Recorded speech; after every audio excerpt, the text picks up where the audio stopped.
Hi, good morning. Welcome to Capital Grounds Podcast.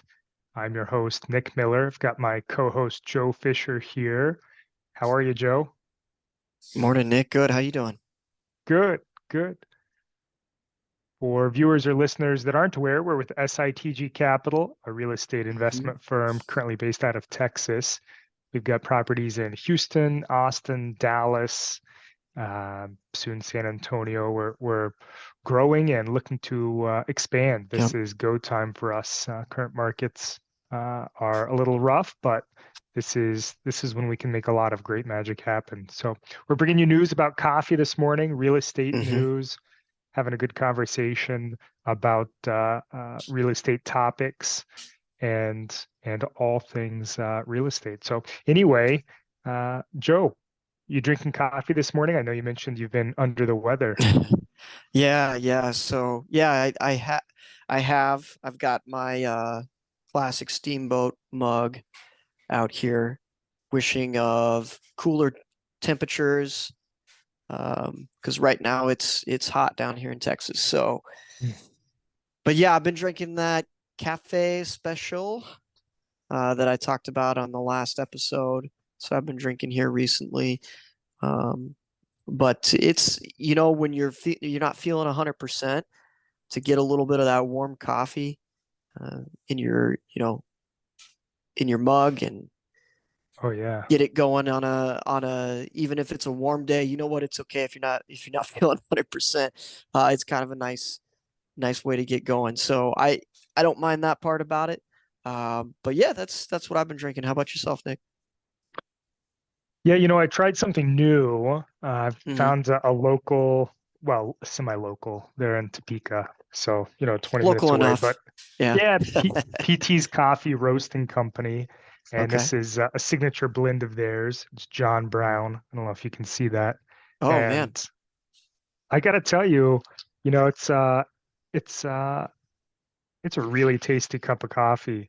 It's a blend of Colombian, Sumatran, Ethiopian, and Oh. it's a little on the darker side. I would hmm say, if medium's a 5 out of 10, it's probably a 6 or a 7.5. So it's a little darker, but it's good stuff. It is That works good for you. stuff. You, It you tend does. to you tend to go you tend to like the darker coffees. I do. I do. If it's too light, hmm I don't know. My tongue is weird. You know how it goes, I but I tend to agree, but one thing, and guys, I'm by no means a coffee expert. In fact, I'm very neither am amateur when I. it comes to coffee. But one thing I thought was interesting is the lighter roasts have more caffeine. You may have been the one that told me that. I'm not sure. But I did think that was interesting. And there's a couple of blonde roasts that I've run across in the past couple years that I've actually liked, but I tend to side with you, Nick. I tend to like the darker roasts a little bit better. Yeah, for me, and again, very much not a coffee expert. I just like to drink it right. Yeah, yeah. But I feel that often when I get a lighter roast, it's hmm usually more acidic or has more of an acidic flavor. It can be. And Yeah. I'm already really sensitive to that, I guess, really picky about it. So I tend to hmm shy away from them. Well, I But mean, I'll be honest, when I get those, a blonde roast, I'm not drinking it by itself. There's mm, normally going to be something else in there, yeah, a fair little enough. cream or something else. So usually that tones down the acidity for me, and then I tend to like them there. But if I'm just sipping it on its own, I still think that Colombian roast that Fred and I Mm. both have talked about is probably one of my favorites. And then I don't know if I'm ever going to be able to beat that Cuban coffee, that espresso shot where they pack sugar cane in it. They call it different things in different places. So, I can't tell you exactly what it's going to be called. It just depends. But if you go down to Miami, they'll tell you that and I think this is very much in a joking manner. They'll tell you that cocaine did not take off in Miami because of that coffee drink. So, but yeah, it'll get you going. Uh, That's for sure. well, one of these days, I'll definitely look forward to having a cup of that with you guys. Um, yeah, I gotta say, I'm always a little amazed at how great a cup of coffee turns out to be when it's freshly ground. And, Hmm. I've been doing a lot of the pour over lately, just the single cup pour over, because it's dependable, it's quick, Yeah. it's easy. There's not a whole lot of prep. And this is one of the better coffees I've had in a while. John Brown Signature Blend, PT's Mm. Coffee Roasting PT's Company. coffee Yep, yep. out of So it's good Topeka, stuff. Kansas. Yeah, that's Topeka, great, man. Kansas. Yeah, yeah. I've got Wow. another. Which I've got. Nick, I don't know. Do you think Yeah. is Topeka going to land on our list of conversational markets today? What we're talking about today? You think Topeka's going to land on there? I would. Well, I would. If you would have asked me a couple of years ago, I'd say maybe. Mm. Yeah. But I've been there recently, and the downtown portion of Topeka, they're working on turning that around a bit.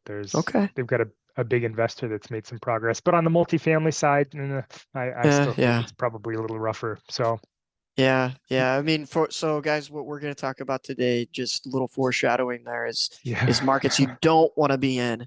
And Nick and I both grew up in Kansas, so while we've got some love for Kansas, there's also some not so great things about it. So Topeka's one of those markets I was like, might be on the list. It very well could be. and I'll say, full disclosure, I have my biases, right? I'm Hmm. very, I've got some very strong biases against some of the places I've been to and some of the things I've seen, as we all do, right? Sure, of Uh, course. so take it for a grain of salt. That's a businessman flaw of mine. I will say it's tough for me to be agnostic when it comes to some of these places. Fair enough. But Joe, any interesting news articles? I saw a recent Yeah. headline: the commercial lending fell 52% last month, Hmm. which is uh, just another sign, at least on the commercial side, of a lot of rough waters right now, a lot of turmoil. But Yeah, for sure. I mean, there are, and it's tough that you have, lenders are struggling to be able to, get new loans done, and therefore you have to be really, really strong, not only operator, but you have to be strong in your financials, everything in order to be able to get a loan right now. You also have to have good relationships. I mean, this is a time where, if you burn some bridges in the past for whatever reason, this is not, this is not a good time for you. they're going to So come back to bite you right now. exactly, this is it, man. Money is not easy to come by right now. And so you've got a lot of people that just simply cannot get financing for deals they want to do, even though the deal might be good. So you got to get creative right now. You have to do some creative financing if possible. You got to look at other avenues. But yeah, that doesn't surprise me at all. In almost any number you would have told me, I probably wouldn't be surprised, unless for some reason it was up. That may be the only thing that would surprise me. But yeah, it's a tough environment, and I don't think that that's going to change this year. And that kind of ties into the article that I was going to talk about, which is there's an article in CNBC: when will interest rates finally start to come down? And of course, this is subjective, so Nick and I can probably put our input in here and get just as close to what these three economists say. But basically, the general consensus from this article is not this year. Earliest that anybody's predicting is that the rates will start coming down in 2024. They think that inflation will be under control by that point. Some of the other ones are saying, probably 2025, but no one is really saying that it's going to be significant. We're not going to have another catalyst like we did for COVID to really, tank rates very quickly. And hopefully that doesn't happen, right? Because that means if that does happen, that means something else is happening in the economy that we really don't want to be dealing with. Right. But I tend to err on the side of caution. So for me personally, I don't really think we're going to see much change until 2025. But again, I'm not an expert, so I don't know. Nick, what do you think on that front? Yeah, if you would have asked me, which I'm sure we talked about it, 6 months ago or 9 months ago, or I mean, we've Yeah. talked about it for the last several years, right? But yeah, I would agree with you. I would agree with you. I think right now, if we, from my personal lens, if we see the economy slow down too much, Hmm. which, I think we're still not where we want to be, right? Inflation, their target is No, 2%, which as we talked hmm, about, and I think our very first episode is a very arbitrary number. But it is. Yeah. you know, 2% is awfully low relative to where we've been.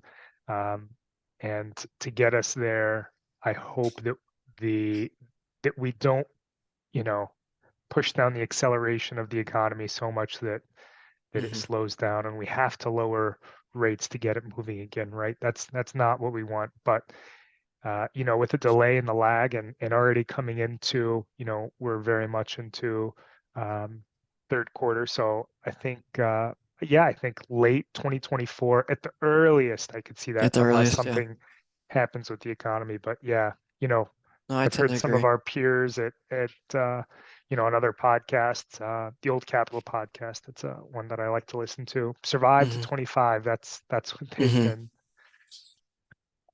Yeah, that's the mantra. And I think, for commercial, we're gonna have some more dark days ahead. But Nick mentioned at the beginning, we're optimistic about finding deals to get done during this time. And so we do believe that if you're in a position where you can not only survive, but get some deals done during this time, you're going to be in a really good position once we get past this slowdown here for the next couple years. Well, and Joe, like you mentioned, now is when relationships matter. Look at how many Hmm. off-market deals are being done, right? And It's those are pretty much all about exclusively what's happening. relationships. Yeah, Yeah, absolutely. yeah, for Absolutely. sure. Because in times of turmoil, you go to people you trust, people you can Hmm. depend on, and those are the ones you've worked with before. And, everybody's goal is to be successful, right? Yep, Whether that means you need to unload a property and you know save what you can, or if you're a broker and you need to close deals, everybody's going to be calling on those that they've worked with before and that they know can get the job done. absolutely. But yeah, so I think that's a good segue Hmm. into our topic, places you don't want to buy real estate. Obviously, there can be a number of factors. You look Hmm. at state regulation, you look at, local city and county regulations, Yeah, crime, population numbers, flows, cost of living, cost of building. I mean, there are any number of reasons why you may not want to build somewhere. But sure. for me, if you've been listening to our podcast or watching our YouTube, you know that I recently moved from Minnesota. Hmm. And I'll tell you, when we were in Minnesota, we were looking at acquiring a rental property or converting. We had a little townhouse up there that we sold, and we were looking at renting that out. And that got shut down because they had a rent moratorium in place, and Yeah. the county that we lived in stopped issuing rental permits because they were concerned about large investment firms coming in and buying up houses and permanently Hmm. taking those out of the housing supply. But unfortunately for us, what ended up happening is it basically forced us to sell the property that we had renovated and had some equity in. Um, Thankfully, the numbers worked out all right, but Right. you know, having restrictions like that or being stuck, with the buck ends with you if there's a rent moratorium and your tenants don't want to pay rent. There's just too much liability Hmm. certainly for us as individuals, but also, when we are working with our investors, our number one goal is to be good stewards of their money and our money. Right. And that's too much risk, too much additional risk.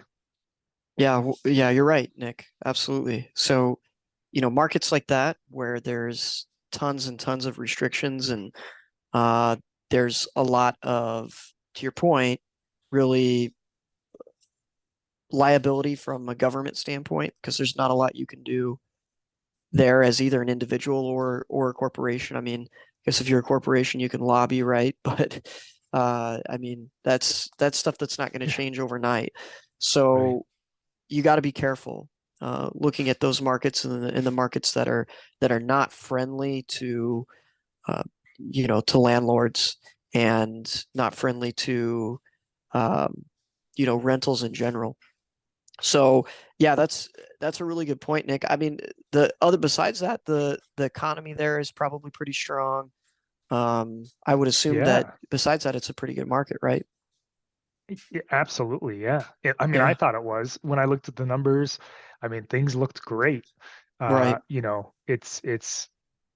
I like to joke, I think it's America's best kept secret, but I think there's a lot of value there.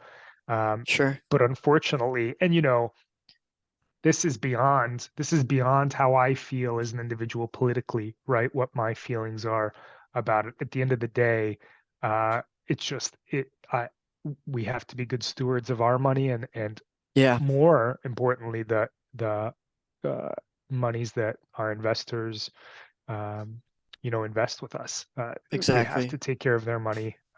Rather lose a dollar of my own before a dollar of yours. Yeah. And it's not worth the risk. It's not worth the risk. So Yeah, well said. It really isn't worth the risk. And, it's kind of counterintuitive if you really think about it too. So if you're not gonna put more supply out there, prices are just gonna go up. It's basic economics. So kind of it is, confuses me yeah. as to why some of these things happen. I don't know. There's a lot of studies out there that show, and this is a completely different topic, guys. We're not going to get into it today, but there's a lot of studies out there that show, rent control does not work at all. In fact, it's causes more problems than it solves. So, we really have to have serious conversations on how some of these things are done because supply is a big reason as to why we're where we are with inflation, why, Absolutely. everything has gone up, price wise has gone up so drastically for you to buy or rent. So we're just, supply is the number one reason. It is. And I think what people fail to understand, not getting into this, but I'm going to get into it just a little bit. I think what people fail to understand is that when the housing supply, the single family home supply is limited, you Hmm. don't have enough people or enough homes that people want to buy, right? Demand outpaces the supply. The people, everybody needs a roof over their head, right? So then what do Right, those people do exactly. that can't buy a home? Then they're going to be renting, right? Hmm. And you increase the demand there, and that supply is certainly limited as well. It's Hmm. going to drive up rental prices, and there's somebody at the end of that chain that is going to get hurt, unfortunately. Um, Yeah. and it's it's emotionally conflicting too because we want to help people, we want to do right, but yeah, I don't think that the path some of these places take is the best path forward. But Yeah, agreed. So I mean, I think to me this is a good example of, some factors are pretty obvious, like staring you in the face, right? Job growth, yeah, population growth, things like that.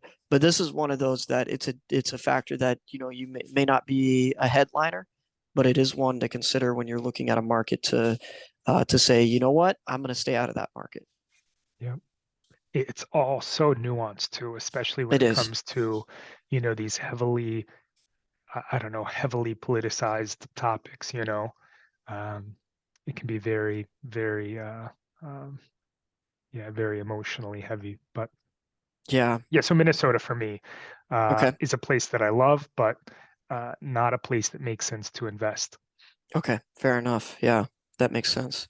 Um, I've got a couple. So really, I had a list of top 15 worst places to buy a home if you wanted to grow in value. That's kind of what I was looking at as far Yeah, as where and we talked about some of those factors, right? So for growth, you have to have job growth, you have to have population growth, you have to have all that. Montgomery, Alabama comes in as number one on the worst list. Um, it's got a declining population and a lot of poverty. So that's number one. But I thought what was more interesting is there's a lot of these uh, cities in Illinois that kind of make this list. Illinois has kind of had this, I guess, stigma as a state as far as it kind of, being somewhat corrupt and not being, very friendly to growth and things like that. And it's really starting to take its toll. So cities in Illinois take up 5 of the spots in the rankings. Um, and they've had basically declining populations for the past 9 years, which that's driven Wow. down prices. With those declining populations, you have, a lot of people that are moving because of jobs. They're moving to places like Austin, where instead of, in this study went from, let me tell you the exact date, time here, 1998 to present, as far as price growth goes. Those top 5 in cities in Illinois only grew 61.8% in the, what is that, 25 years? Yeah. By contrast, Austin has gone up 354% in that same time span. So you really see where that makes a difference, right?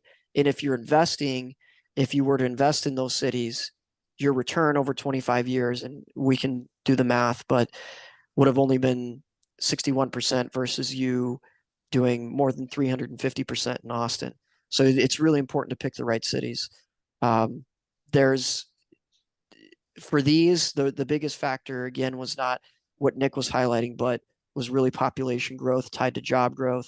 And just general migration trends suggest, and I think we've talked about this before, that Sunbelt cities are outperforming, and that's kind of what this highlights as well.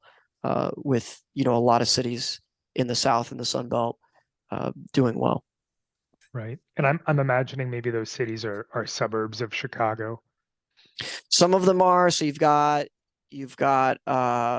Springfield, Illinois, Peoria, Illinois, Bloomington, Rockville, and Decatur. Those are 2 through 6 on the list. Montgomery was number 1, 2 Wow. through 6 are all Illinois. Wow. So we could probably do a case study on Illinois in general, just to say, hey, this is why, broader spectrum, like why a state isn't doing well from these metrics for real estate investment. You know, is a side note, what's always interesting to me is the how all of this stuff plays out over years, and Mm-hmm. not, this is a 9-year change, right? But think about the reputation that Illinois as a state has developed over the last several decades to get to this point, Sure. I mean, I would imagine, I'm speculating here because I don't have the hard data in front of me, but I would imagine that the the reputation probably started developing in the 70s and 80s, Yeah, I don't and know the full history, I but don't yeah, I either. would imagine as well.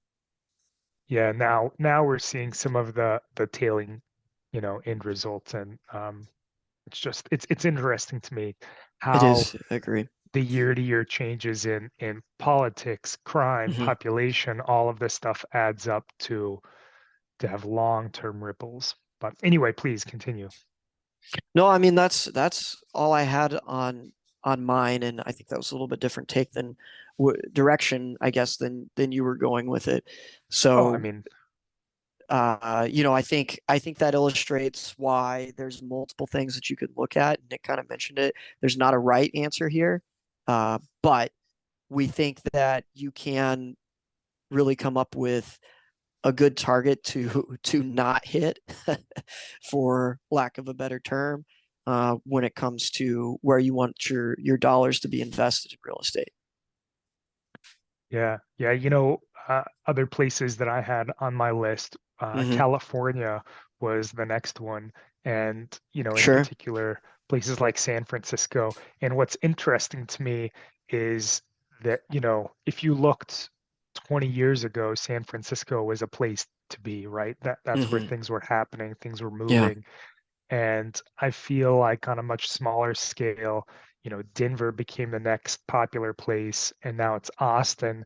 And I'd be curious how the uh, uh, if you could look at the lifespan of the surge, if you will, Hmm. I'd be curious to see. I think if we dug in a bit deeper, maybe we could find some particular cracks or faults in the foundation that aren't resolved as these populations boom that maybe lead to their later downfall. You know, in San Francisco, I think the cost of living Yeah. is a huge driver. And now you've got a lot of those tech firms that were the big attractive points of, you know, reasons for people to go there, now Hmm. moving out, moving to Austin.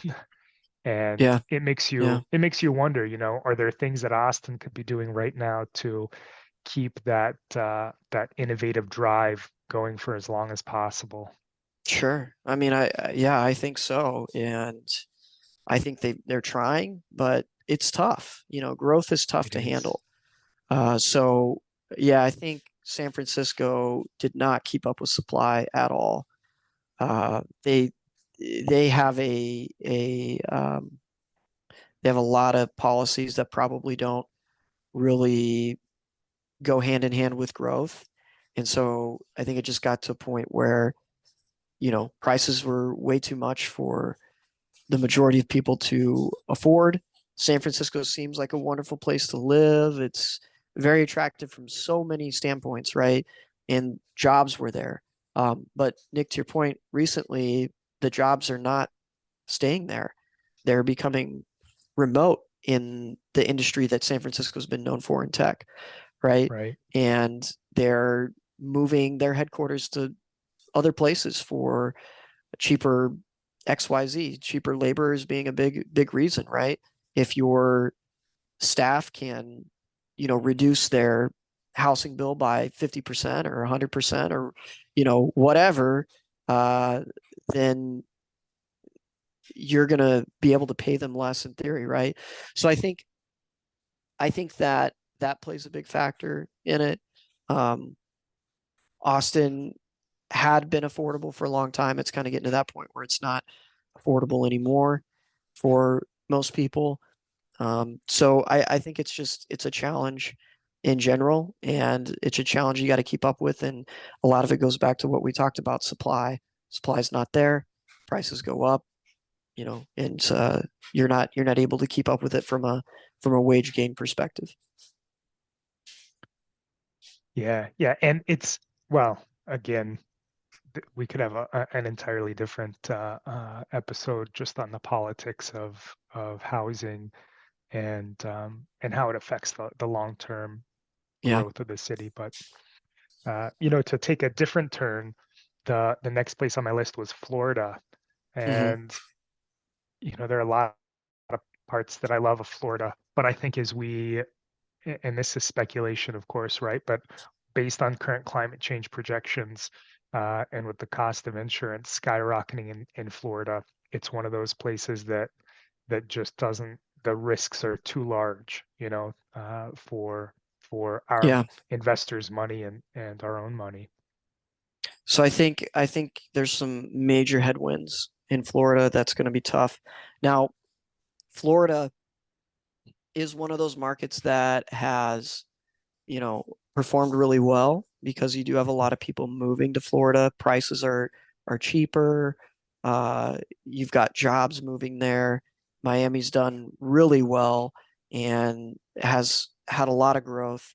A lot of markets in Florida have done well, but there are some things that are tied to climate change, like Nick mentioned here, that are making it really tough from an investor's perspective. The number one thing is insurance. Most insurers have pulled out of Florida due to the rising chance of, you know, major natural disasters, flooding, etc. Right? Just from what we've seen. One thing we could talk about at some point is, you know, so my wife is a meteorologist. She has a lot of contacts there. She has some colleagues that are really well accomplished, right? And one of the interesting things that happened this year, and interesting kind of in a sad way, is the water temperatures in Florida uh, on the surface, I believe, and I don't know exactly the depth that they go to for this, but reached over 100 degrees Fahrenheit, right? Wow. Wow. Which means that when there is a storm, there's a lot more fuel for that storm.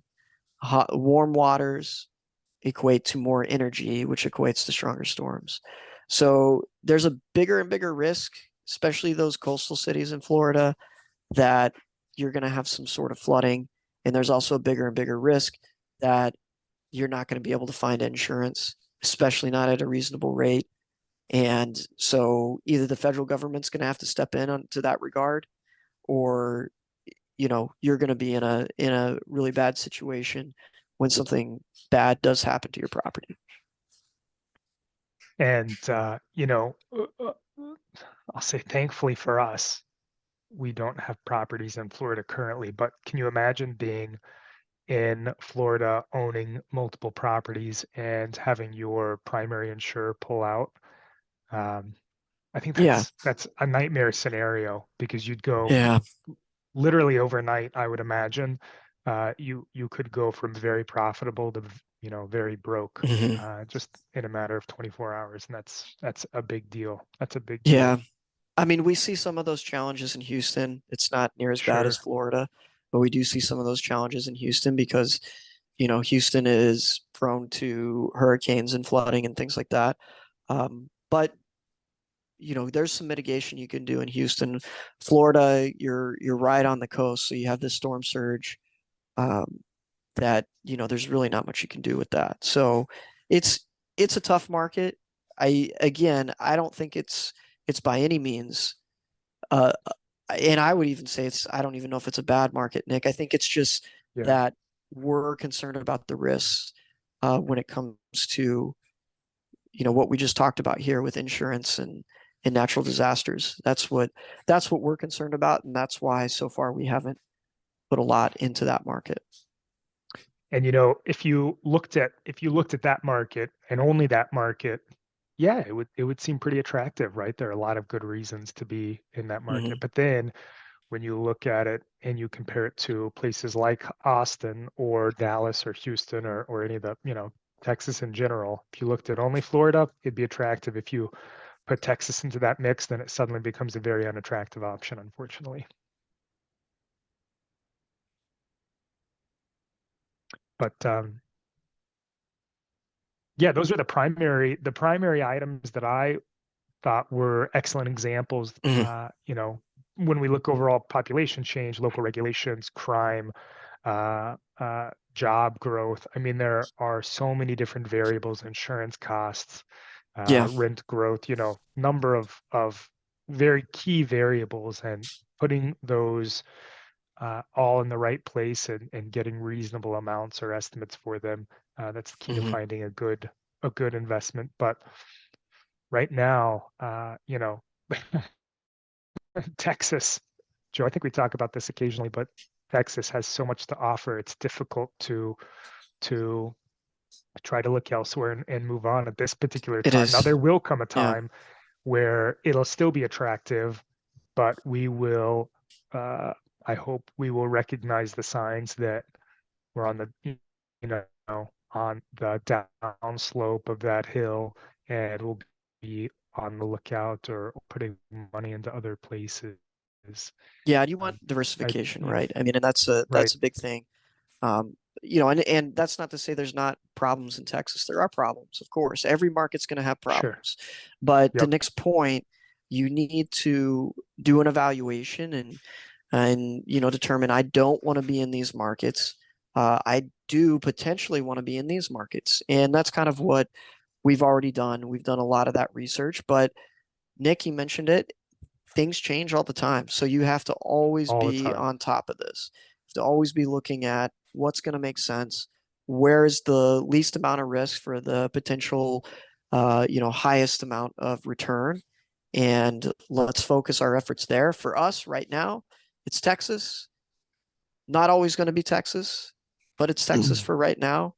And, you know, we will we will look to find other markets that meet our criteria, and we will expand to those markets because again, there's going to be a lot of opportunity over the next couple of years here to do so.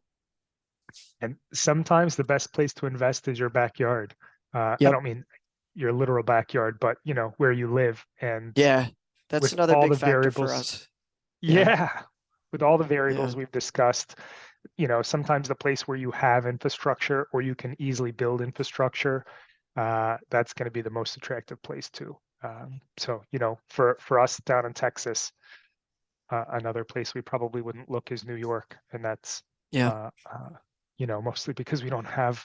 I mean, we've got a network there, but we don't have anybody on, no We don't boots on have the boots. ground, Boots and on the ground is what we talk about. You want to yep, have, you want to have somebody physically there if there's something going wrong and they want to be able to go check on it, et cetera. Right? It's hard to manage these things from another state, guys. A lot of people say you can do it. A lot of people try to do it, but I also see a lot of people fail that are in another state trying to manage a property here. It's really difficult. So keep that in mind when you're looking. I agree with Nick, especially if you're getting started. Do it in your own backyard first. backyard. Yep, yep. Well, Joe, I That's all think I that's had about though, all I've Nick. got. Yeah, Yeah. same, same. Glad we're able to get together and chat this morning. If you're a first-time viewer, listener, long-time viewer, listener, whoever you are, if you haven't checked out our website, sitgcapital.com, remember SITG stands for skin in the game. We invest heavily in every property that we buy. We invest alongside our investors. We sit on the same side of the table, and our values are aligned, and that's what Mhm. is our most important goal. That's what we believe in. We believe everybody being on the same team. So check us out, sitgcapital.com. We've got a number of funds. We've got an income fund right now, pays 10% annually, paid out on a monthly basis. So check it out. We've got a number of deals going on. So if you've got Mhm. projects you're interested in, if you want to get into real estate, if you need to do a 1031 exchange, whatever it is, if you've got questions, want to learn, want to see what we've got going on, give us a call, Yeah. drop a comment, shoot me an email. Happy to connect in any way possible and get you where you need to go. Yep. But That's right. That's what we're here for, guys. Joe, I appreciate your time. Thanks for Thanks, chatting Nick. with us.